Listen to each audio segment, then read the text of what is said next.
El objetivo de llevar un proceso ordenado de entrega-recepción de la nueva administración, continuaron las mesas de trabajo en la Ciudad de México justamente para la transición gubernamental.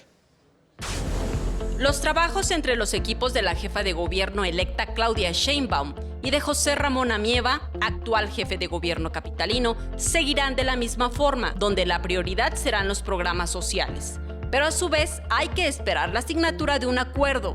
Así lo informó César Cravioto, representante del equipo de transición de Claudia Sheinbaum. Informó que tal documento debe ser firmado por la Contraloría General de la Ciudad de México y Héctor Villegas Sandoval, futuro consejero jurídico, en el cual se formalicen los siguientes pasos de la transición.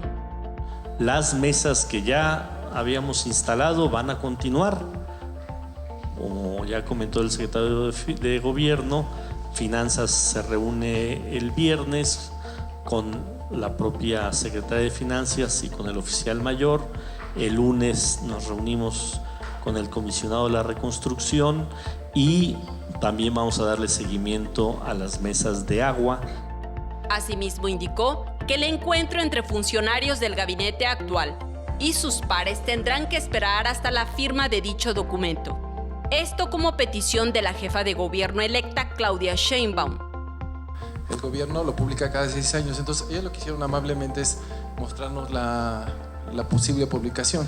Tengo algunos comentarios, pero son menores en realidad, por eso se lo voy a enviar y el lunes nos reunimos, no veo mayor problema, ¿no? Dijo que a la fecha ya hay grandes avances y que solamente se necesitan realizar algunas modificaciones. Este documento especifica fechas de celebración de reuniones, un cronograma de lo que se hará hasta el 5 de diciembre. Hasta el momento, se han realizado 13 mesas de transición y en los próximos días se reunirán las Secretarías de Finanzas y la Comisión de Reconstrucción. Con imágenes de Sergio Villanueva e información de Mariana Sánchez, 21 Noticias.